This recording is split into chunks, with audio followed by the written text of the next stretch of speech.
That went pretty good.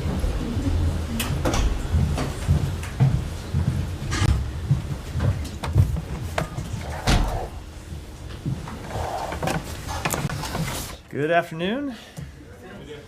Matt, you want to start us off? Sure. I don't want to interrupt the email you're typing, so we can pause for a second. Somebody else needs to take a phone call anyway, so. Should we just? Should I exit and come back in 5 minutes? Just really briefly, although I suspect there'll be other questions about this, but for me, just going back to the conversation that we had yesterday, or the Q&A session from yesterday on the letter to the Israelis.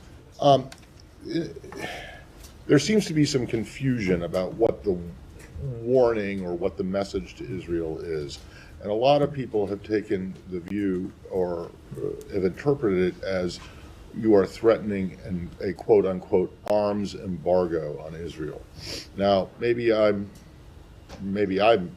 mistaken, but my impression was that's not what is being threatened here or being discussed. So our commitment to Israel's security and to the defense of Israel is ironclad. That will not change. As the letter makes clear, there are implications under U.S. law to the delivery of humanitarian assistance, and Israel doing everything that it can to ensure that the delivery of humanitarian assistance is not impeded. And I'm not going to get into hypotheticals, but it does make clear that there are implications under U.S. law. But our hope is that Israel will take the steps that we outlined in the letter. I get that, and that's what you said yesterday. But the thing is that the letter talks about additional FMF, foreign military financing. As you are well aware, there is a 10-year MOU with Israel that is already on the books that you are obligated to provide Israel with $3.3 billion a year in FMF on top, and then another $500 million a year until 2028. For missile defense programs.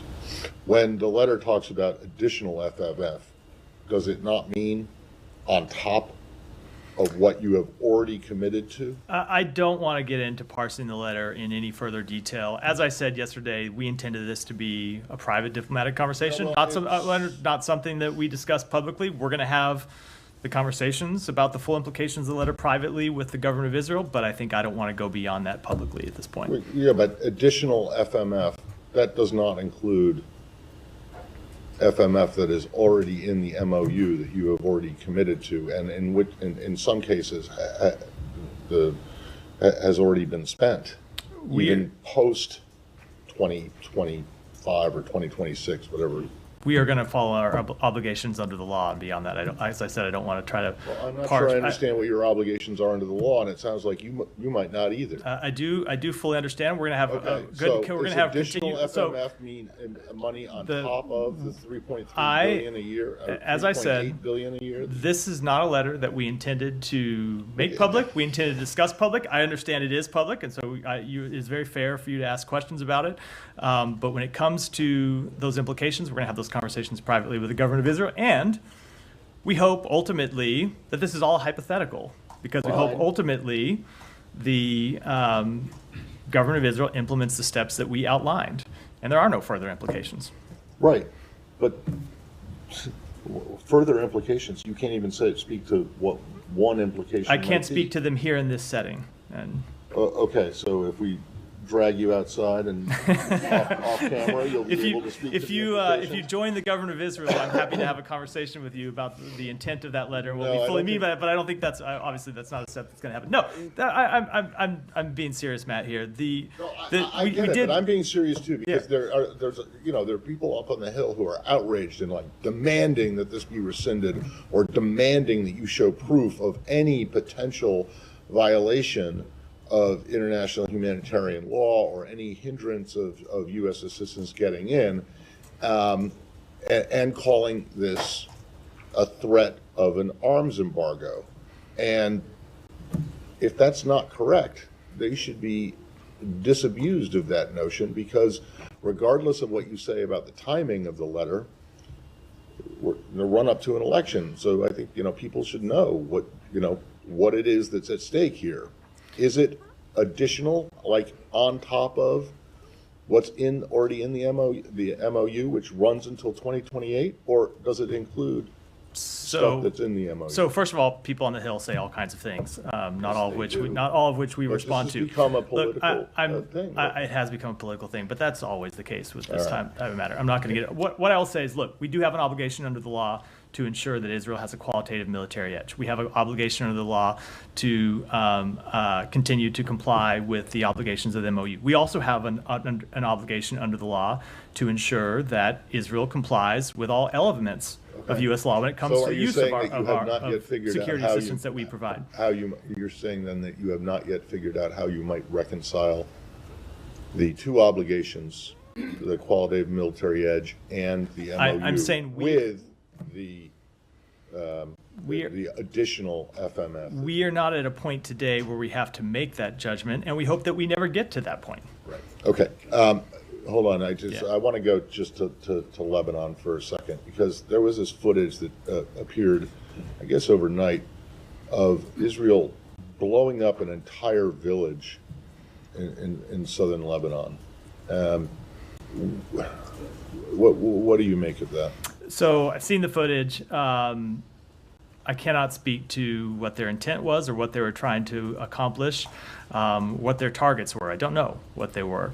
Obviously, we do not want to see entire villages destroyed. We don't want to see civilian homes destroyed. We don't want to see civilian buildings destroyed. We understand that Hezbollah does operate at times from underneath civilian homes, inside civilian homes. We've seen footage that has emerged over the course of the past 2 weeks of rockets and other military weapons held in civilian homes. So Israel does have a right to go after those legitimate targets, but they need to do so in a way that protects civilian infrastructure, protects civilians. All right, I'm not sure I understand. I cannot speak to what their intent was or what they were trying to accomplish. Isn't it pretty clear that what their intent was, and whether they had a specific target in mind or not?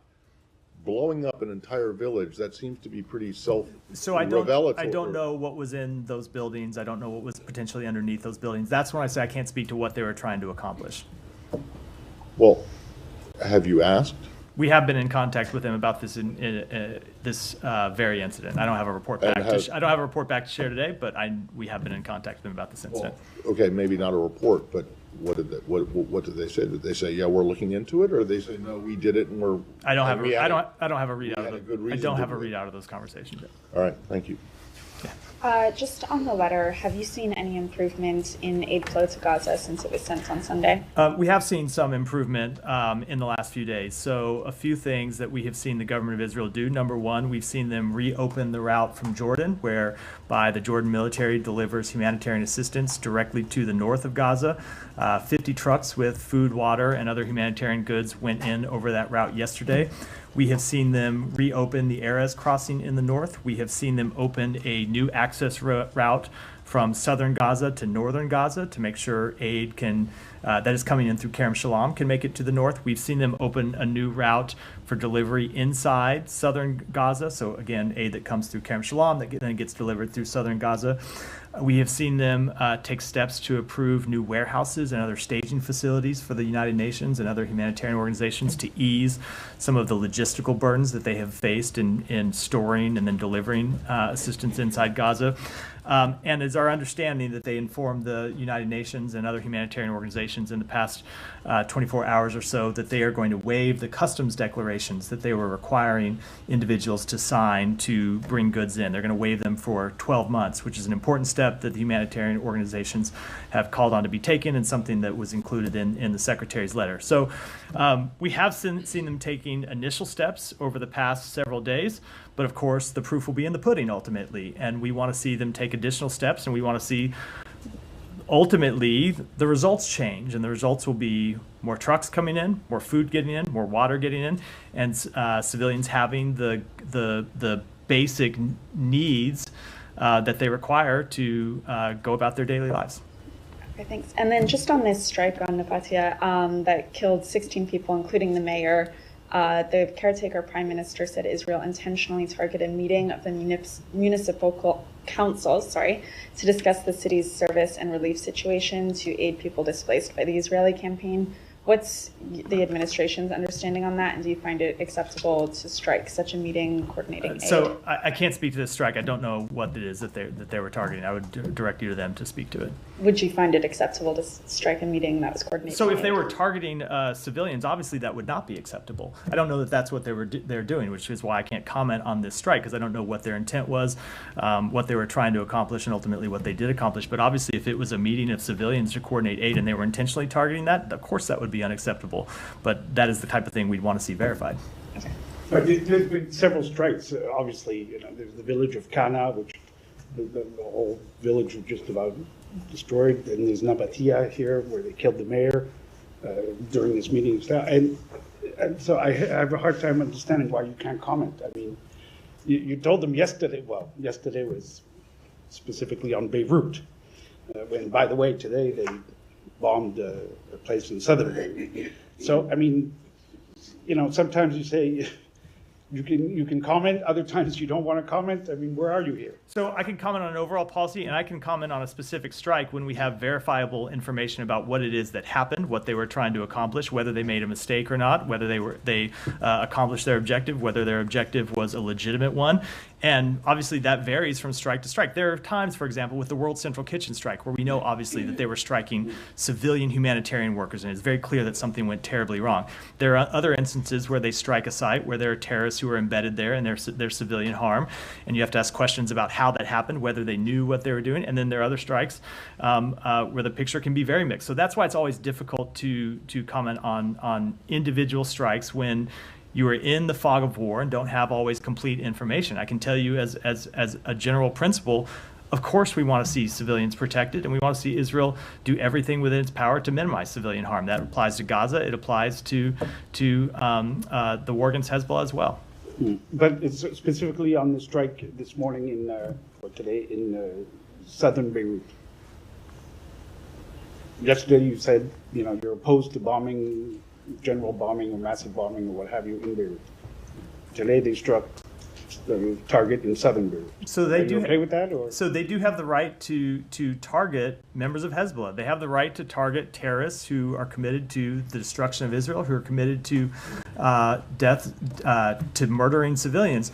What I made clear yesterday, what you have heard us say, is that we are opposed to the bombing campaign in the way that we saw it proceeding over the past few weeks. We're opposed to the near daily strikes, and sometimes daily strikes, and sometimes multiple strikes a day in densely populated areas in Beirut. That's what we saw for a course of 10 days to 2 weeks, and we made clear to the government of Israel that we were opposed to that intense daily bombardment of Beirut, and we saw it dialed back significantly. It's not to say that there can't be some strikes that are legitimate, but the type of bombing that we saw happening day in, day out in Beirut, that was causing civilian harm, that was causing mass civilian displacement, that was destabilizing to populations inside Lebanon, is something we were clearly opposed to, and we made clear to them. Yeah, but you made that clear several days after it got reduced. You didn't say it when it was happening. You weren't saying that. We did make it clear to them privately while it was happening, and we saw a change in behavior after we made it clear.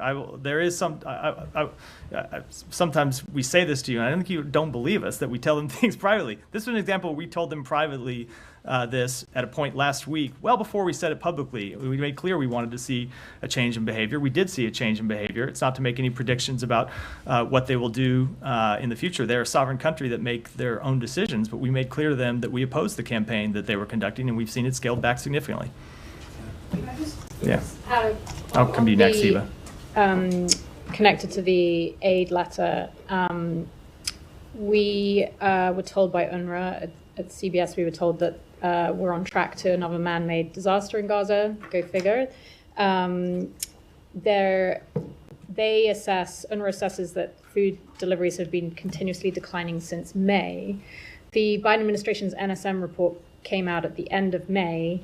UNRWA assesses that 1 million people didn't get food in August, and now the figure is around 1.4 million not getting food.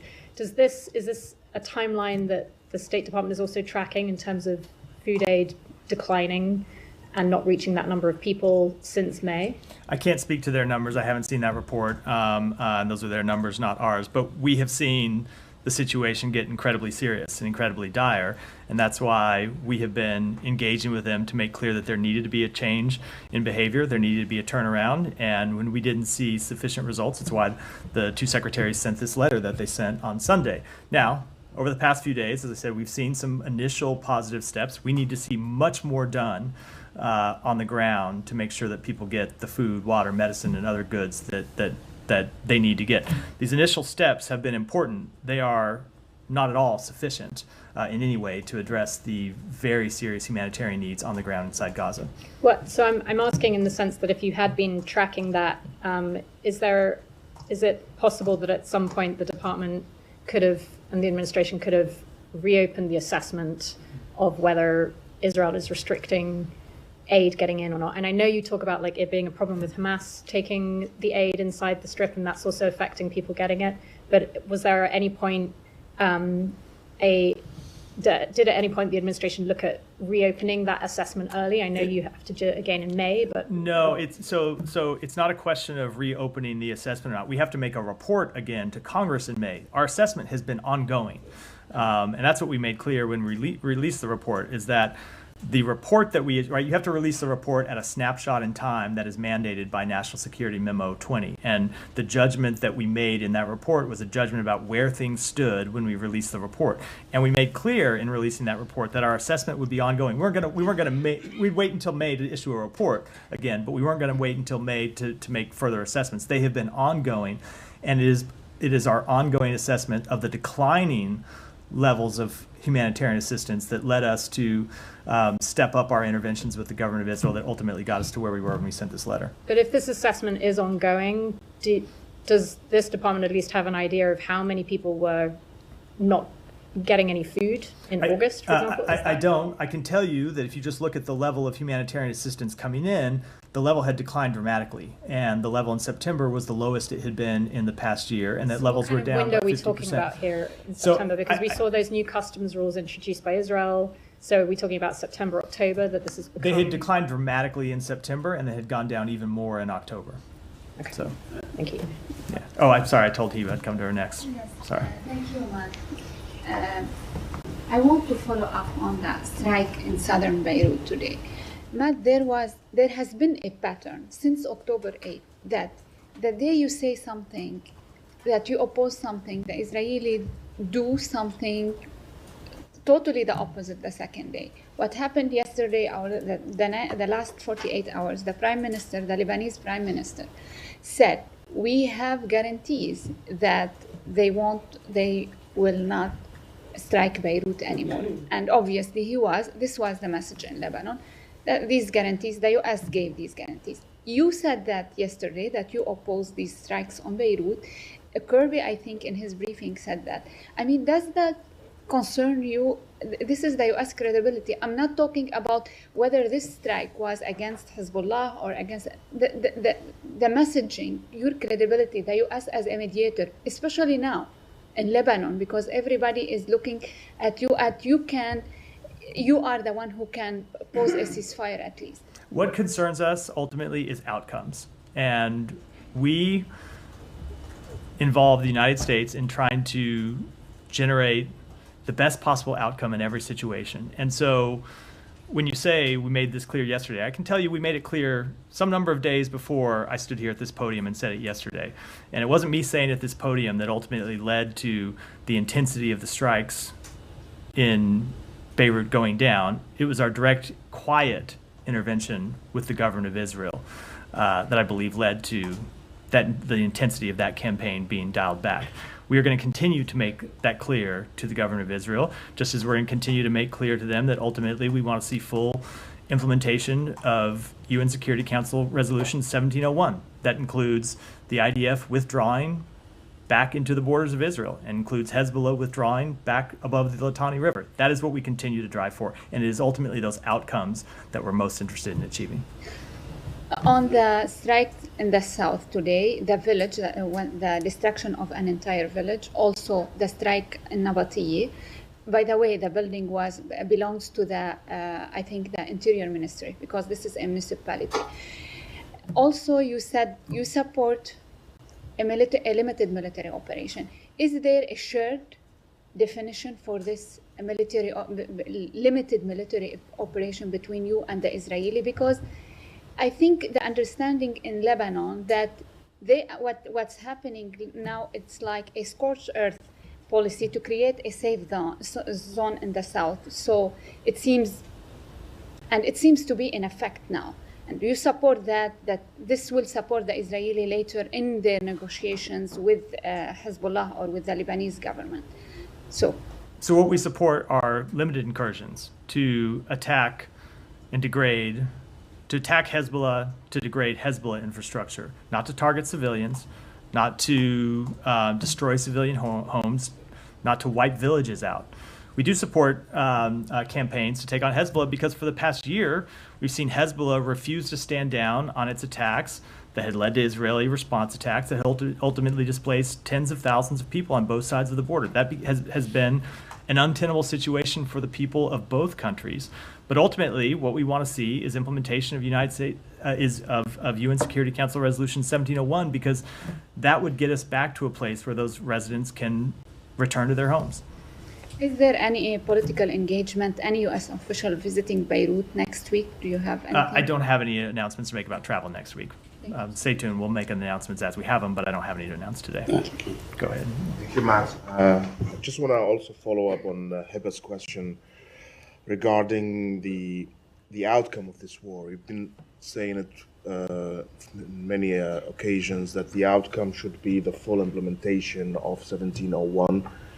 And as the fighting goes on, we see ourselves further away from achieving that by military means. I remember when I asked you about Naim Qasim's statement that he is willing to go with Berri, the Lebanese Speaker of the Parliament, that you were saying that, yes, we want it ultimately, but now it's time for Israel to attack Hezbollah.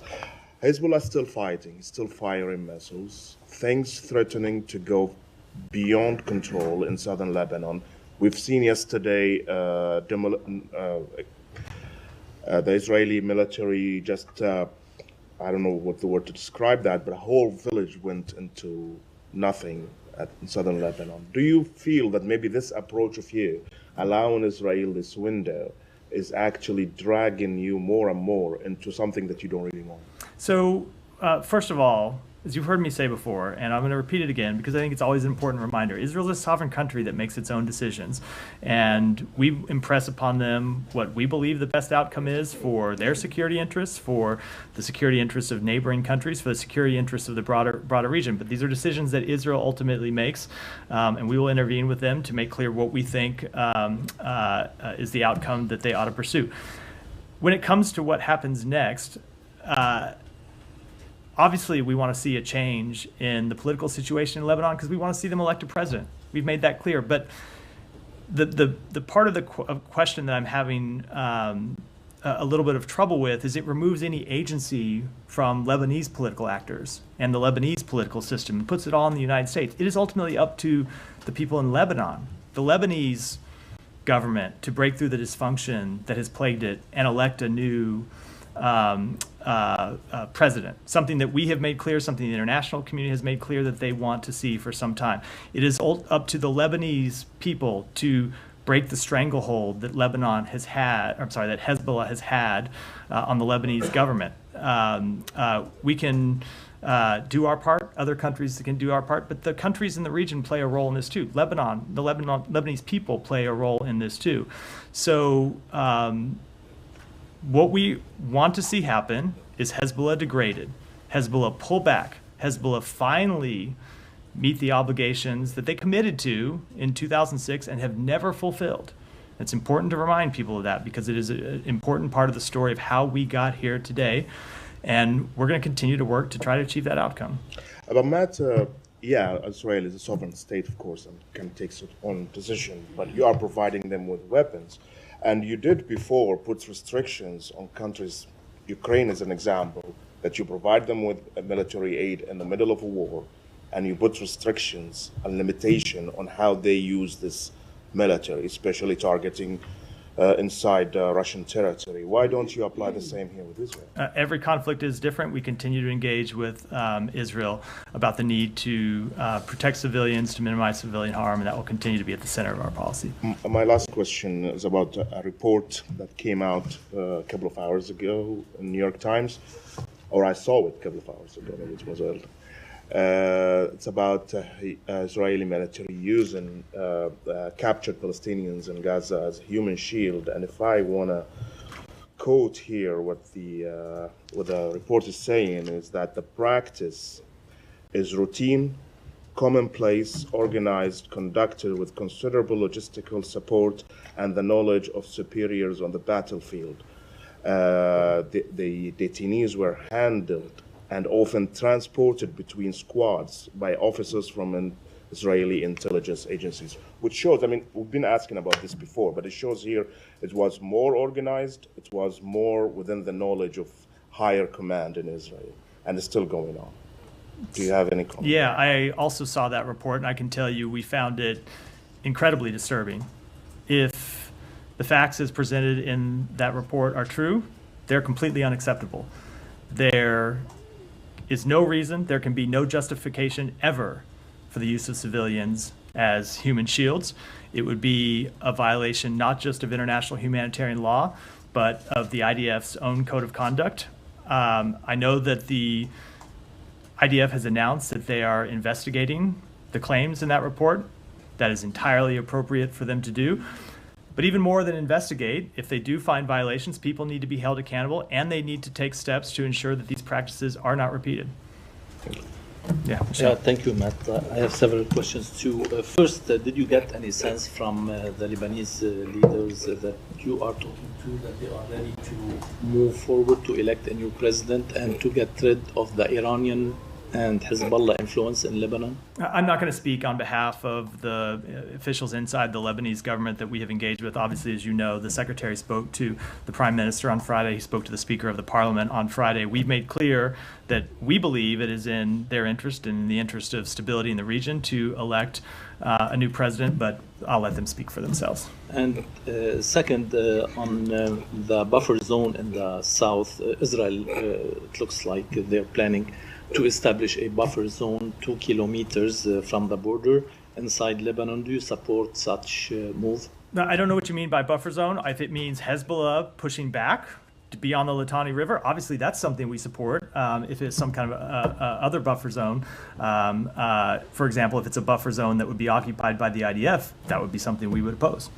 And on the letter that the secretaries sent to Israel, today, news reports said that Prime Minister Netanyahu convened an emergency discussion on increasing aid to Gaza, and senior Israeli officials said that the aid will be expanded soon. Did you get any response from the Israelis in this regard? We have been, we obviously have gotten a response from them. We've been in contact with them about the elements contained in the letter. I will let them speak for themselves, but we have made clear to them that we expect them to take it incredibly seriously. As I said, we have seen in the past few days them take some initial steps, but there's much more that they need to do. And finally, why did you give them 30 days ultimatum, not more, not less? Well, if you look at the letter, it says we need to see immediate action, and we have seen immediate action, but we also make clear that there are some of the steps that would take more than 3 days, 4 days, 7 days. For example, the ability for people to relocate from Mawasi to areas inland before it gets cold, something that you can't do overnight. You have to be able to set up places for them to go. You have to have food when they get there. You have to have sanitation facilities. Those aren't the kind of things that can happen in a week or a few days. So we thought it was reasonable to give Israel a bit of time to implement those steps that we recommended in the letter, but that there are other things that needed to happen urgently and immediately, which is what we've seen over the past couple of days. And one more, if you don't mind. News reports said too that the secretary is ready to put forward a plan for post-Gaza war, and the deadline would be after the elections. Is this accurate, and do you have a specific plan to offer? We haven't made any decisions in that regard. We continue to be in consultation with a number of countries in the region. Secretary has traveled extensively to talk with partners throughout the region, including Israel, including Arab countries, about plans for the post-conflict period in Gaza and how you establish governance, how you rebuild Gaza, how you reconstruct people's neighborhoods, and how you provide a political path forward. But those discussions are ongoing. Thank you. Danny, I'm going to skip over you to try to stay in the region. So, Tom. Thank you. But I will come back to you, I promise. I wanted to return to Nabatea and the mayor who's been killed in this strike, apparently killed 16 people. I mean, this is described as a Hezbollah-affiliated mayor. The attack was on a official Lebanese state building. I mean, if that's on the face of it, the reason for this attack that he's Hezbollah affiliated, is that a justifiable target in your view? I don't want to comment on the face of things. I want to be able to comment when I have full verified information, which I don't have at this point. I'm asking a question. I mean, you said earlier that Israel has the right to target members of Hezbollah. I mean, would you regard a Hezbollah affiliated mayor of a village as a member of Hezbollah that Israel has the right to target? Again, I don't even have confirmation that he's a Hezbollah-affiliated mayor. I'm taking your version of the story. Before I comment on the specifics of a strike or deal with that kind of hypothetical, I would want to know the full particulars, which I don't have at this point. I mean, and the reason I asked the question is just about policy, because obviously a lot of this is using American-supplied arms. So does Israel have the right to target anyone who has an affiliation with Hezbollah? Because this is a group that has a clear military side to it, and it also is deeply embedded in the state. It's the most dominant force in Lebanon. It has civil servants, it has MPs. Would you regard all of those as legitimate targets? They have the right to target militants. They have the right to target those engaged in terrorism, those involved with supporting terrorism, with financing terrorism, and helping carry out terrorist attacks. I think that's clear under an international humanitarian law. They don't have the right to carry out attacks on civilians. That's also clear. Okay, so that sounds like. But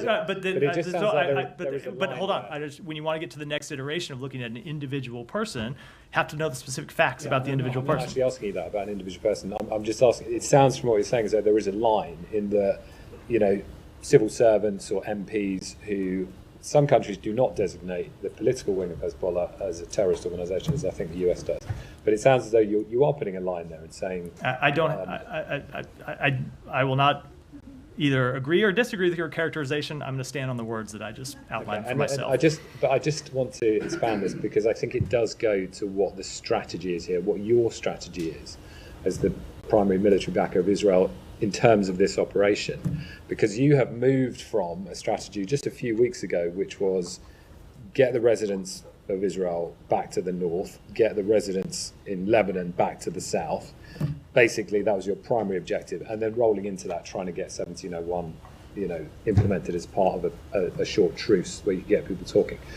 But you're now way beyond that, because you're now in a situation where you're saying, you want a new president elected. You've said it's up to the Lebanese people to break the stranglehold that Hezbollah has on the Lebanese government. You weren't saying any of these things a month ago. That is absolutely not true. Okay, just as a factual matter, we have made clear, going back even before. Tom, just let me correct the record because it's really important. Yeah. We have made clear going back before October 7th that we wanted to see the Lebanese parliament break this political deadlock and elect a new president. This is not a position, it's not something new that we are trying to accomplish. But you weren't connecting it to an Israeli military operation which has invaded Lebanon, which is bombing Beirut. And now these things are wrapped together. So I'm asking you about the strategy for the military campaign that you're the key supplier of, because this sounds like, given what Benjamin Netanyahu has said about, he wants the Lebanese to rise up against Hezbollah, and you're saying break the stranglehold. This is now in the context of a military operation. So I'm asking the question, are you creating these conditions for the Israelis to stop? That you want, basically, Hezbollah removed as both a military and political force in Lebanon? Of course we want to see Hezbollah not exercise political power inside Lebanon. They're a terrorist organization. They're a terrorist organization that is held. Hold on, Tom. Just let me finish. You had a long build up to the question. They're a terrorist organization that has held the Lebanese people hostage, that has killed, murdered civilians inside Lebanon. So of course we don't want to see them involved in governance inside Lebanon. And that is not anything new. Just I see your hand up. Let me just fit. That is not anything new. That has been the policy of the United States going back years and years, decades, in fact. And it has also been the policy of the United States that we want to see them elect a new president going back for some time. Now, we do want to see people return to their homes. We ultimately want to see a diplomatic resolution, but it needs to be a diplomatic resolution that actually will produce that site. Hand down for a second. I'll come to you. That will produce that outcome, because we saw for the year after October 7th these tit-for-tat attacks going back and forth across the blue line, and the result was tens of thousands of people being displaced for their homes. So we want to see at the end of this military campaign this diplomatic resolution that will get people home. Yes, we also want to see a change in the Lebanese government that means Lebanon can elect a new president. That has been our position for some time. It's not something new that started when the first Israeli forces crossed the border.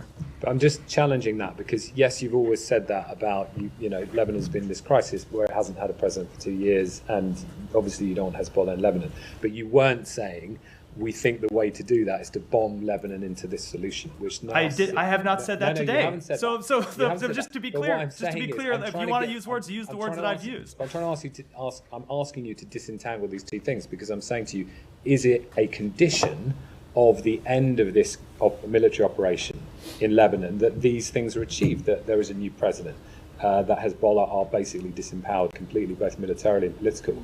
Because you weren't saying this, the way to achieve that more than 4 weeks ago, you weren't saying the way to achieve that involved a military campaign.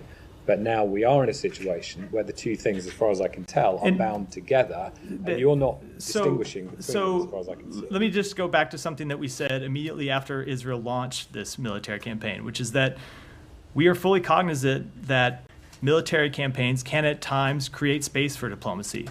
Long history of that. They can also produce the opposite effect. And we've seen military campaigns in Lebanon where Israel has crossed the border with the intent of a limited campaign, and it has turned to something completely different. And we're aware of the possibility of that scenario as well. I'm not going to make any predictions about what will happen. I'm telling you what we're going to try to achieve. Ultimately, when you come to asking about the military objectives, that's a question for Israel, not for us. I can tell you what it is that we want to see happen, and that's what I've made clear.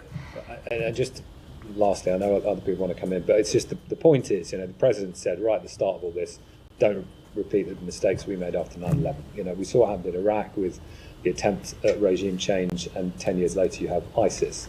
And so I ask this question because critics of what's happening now in Lebanon with the Israeli military campaign is happening will say, well, look, this is just another regime change attempt. And to try and do that through a campaign of bombing has been proven, especially in the Middle East, to be completely futile and counterproductive. So yeah, you seem to be, you know, you're behind this, you know, you're in with this now. We are not interested in regime change. We are interested in the people of Lebanon electing a president and breaking the deadlock that a terrorist organization. I don't know how I could be any more clear than that. That's what we've been interested in for years. It's what we continue to be interested in. It continues to be what we push for in our diplomatic engagements. Thank you, Matt. First, on the aid, you said that we've seen improvement in the last couple of days. Do you have any?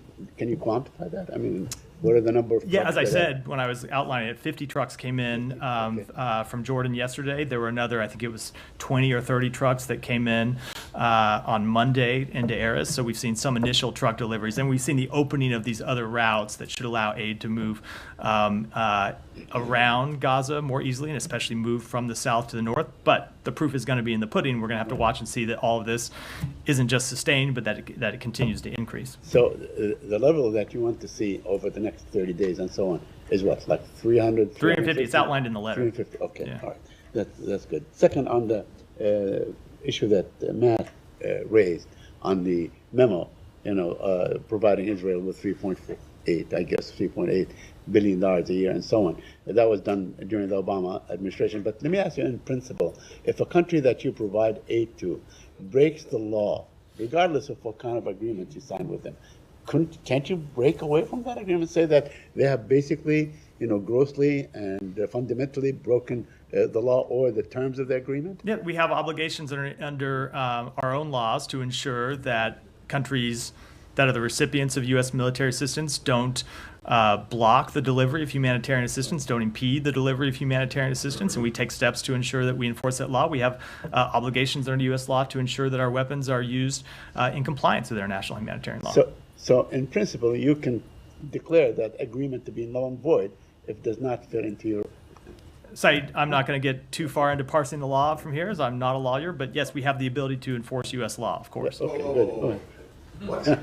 What? You really think that you have the ability to declare the null and void, the MOU that was signed? I did not say null and void. We have the ability No, that's what he said, and you said, I said I'm not going to get into it. So I don't think you do. I'm not, I think you're hold walking on. I'm a not real going to get into fine line here, if that's what you think. I'm not going to get into parsing all the provisions of law, including the provisions of law that provide us, that require us to provide military assistance, and the provisions of law that require us to ensure that that people comply with the Foreign Assistance Act. Well, you need to rule it in or rule it out. Requirements. Because if you... No. So it could This be goes back. somewhere in the middle. This goes then. back to the conversation that you and I had at the beginning of this, which Yeah, I know. I Which know, I, but you which just, I know. you just, no, but no. you just left the door open to you saying that you could declare, that the administration could declare the MOU that was signed, that took effect in 2019, so I very and much is valid until I 2028, could be declared null and void. I very much did I not. don't. So okay. you should never. I don't think that's correct, but that's what you and implied. That is not at all what I implied or said. Okay, thank you. Continue. Also, in the issue that Ahmed raised on the human shield and so on. I know you've always accused the Palestinian groups or even Hezbollah of using civilians as a human shield, but you declare them as terrorists. Would you declare the Israeli army as a terrorist organization? No, the Israeli army is not a terrorist organization. Okay, they're not a terrorist organization, but they continue. Let me finish on this. And so we see this happen time and again. This is a practice that's been conducted by the Israelis in the West Bank for a very, very long time. So how would you reach a conclusion in the end? Because Israel could investigate itself. It has done that time and time again, but we never really see the results. They never are held accountable to anything when they say, yeah, we have done this and this is wrong. So what would be the consequences? So we want to see them fully investigate, and if appropriate, hold people accountable. If there are people who have committed violations of the IDF Code of Conduct, they need to be held accountable under Israel's military justice system. If there are people that have violated international humanitarian law, they need to be held accountable. If we see violations of the laws of war, of international humanitarian law, we have procedures that we look at as well. And one thing on Aisha Noor, the American that was killed, more than a month ago, the activist American, her family are demanding justice. Have you heard from the Israelis on this issue? How long will it take? We have been in contact with them, including in the recent days, about the status of this investigation. My understanding is that it is ongoing. We have made clear to them, including recently, that we want to see it completed as soon as possible. All right, I'm going to try to go to somebody else. Hold on, I'll go to Kylie, and then we're 45 minutes in. I haven't gotten to anything else, and so Kylie, go ahead, and then I'm going to try to go to some other questions. Reiterate questions that have been asked. So, when it comes to the changes you want to see in the Lebanese government, presidential elections, do you think that Lebanon is any closer to actually carrying out those elections today than they were a few weeks ago before the U.S. was really pushing hard on this? I don't have an assessment to offer from here. That's something that members of the Lebanese political system need to speak to. Okay, and then one other question. There's a report that the Secretary is considering laying out the day after plan for Gaza after the presidential elections in November. Is that accurate? Is he planning to roll that out after the elections? So I did speak to this in response to someone else's question. I don't have any announcements to make about a plan. It's something that we continue to discuss with a number of countries in the region, our Arab partners, our Israeli partners as well, about what the specific contours of a plan would look like. As you know, this is something that we've been working on going back months, but as to when we would have something to present with our counterparts in the region, I don't have a timeline. Are there any conditions on the ground that would need to be in place in order for such a plan to be presented? So I just don't want to get into what a plan might look like. Obviously, you know the relevant pillars of such a plan because you've heard the Secretary speak about them publicly: governance, reconstruction. But I don't want to get into any further details here. It's something that we're in active, ongoing discussions about. All right. Alex, I'm gonna just because I've only got 10 minutes left. I'm gonna Thanks try so to much. get some I know other you'll questions before we break lured for the back to Middle East again. Jenny, Very quickly, was the secretary part of the phone call today that took place between the president and President Zelensky? He was over at the White House earlier. I don't know if he joined the call or not. The President Zelensky today, as you know, spoke and he presented his victory plan. You last week commented on the plan, so you told us that we reviewed the plan, we saw some number of productive steps. Can you please help us, now that we know what you knew back then, can you please help us decode it a little bit? What do you support, what you don't support? No, I'm not going to get into the various details other than to say that we continue to engage with the government of Ukraine about that plan. Obviously, the president spoke to President Zelensky about it today. I'm sure that was one of the topics of conversation. And we continue to work with them about other measures that aren't included in the plan that we believe would position Ukraine to win on the battlefield and ensure a just and lasting peace. The concerns of France and Germany, they have been scaling down their military support to Ukraine. Do you share those? Every country has to make its own decisions based on their capabilities, based on their budgets, about what they can do. We have been gratified by the coalition of more than 50 countries we have put together to support Ukraine. We've seen a number of countries, not just inside Europe, but outside Europe, who have contributed to Ukraine's defense, and we're confident that that support will continue. Final one from Moldova. There'll be election this weekend. Their concerns that Russia might have been sabotaging the process. There's disinformation campaign. Do you share those concerns, and what are you going to do about it? Of course we do. My colleague John Kirby at the White House laid out some new information yesterday. I don't have anything to add to that. Janny, go ahead. Thank you, Matt. Two questions on Russia and China and North Korea. The Russia and North Korea Mutual Military Cooperation Treaty has been submitted as a bill to the Russian House of Representatives for ratification. This will legalize military cooperation between the North Korea and Russia. It also seems to justify the dispatch of North Korean troops to Russia's war in Ukraine. What do you think about this? We continue to have great concerns about the growing security relationship between Russia and North Korea. And the second question, the defense ministers of Russia and China met in Beijing and reaffirmed the military cooperation between the two countries. What concerns do you have about substantial military cooperation between China and Russia? We've spoken that to before, and I don't have anything new to add to it today. Thank you so much. Yeah. In light of the Home Ministry of Bangladesh embargo on prosecution individuals involved in the action during the anti-Hasina movement up to August 8th, and reports that between August 5th, after Sheikh Hasina departure, and August 8th, over 3,000 police officers were killed, more than 400 police stations abolished, and many Awami League members targeted by organized protesters under coordinated plan described as by Dr.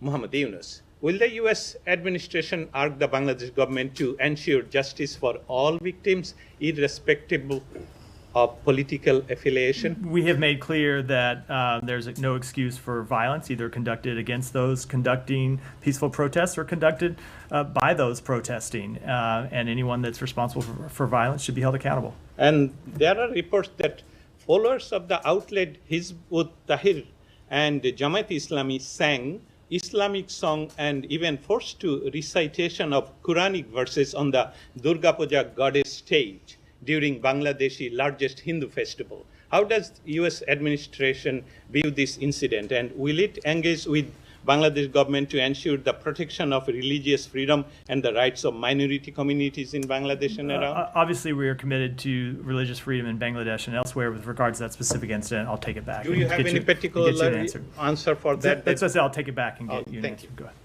Can I ask you about the meeting that you had with the India Inquiry Committee? How was it discussed? Sure. So we, the meeting that occurred yesterday, we being the U.S. government broadly, updated members of the Committee of Inquiry about the investigation that the United States has been conducting. We've received an update from them on the investigation that they have been conducting. It was a productive meeting, and I will leave it at that. Did they also inform you about some of the actions they might have taken? They did inform us that the individual who was named in the Justice Department indictment is no longer an employee of the Indian government. Are you satisfied with the cooperation with the Indian government? We are satisfied with the cooperation. It continues to be an ongoing process. We continue to work with them on that, but we do appreciate the cooperation, and we appreciate them updating us on their investigation as we update them on ours. And do you see further meetings with them? I don't have anything to announce today. Go ahead. Yes, my question is on Mexico.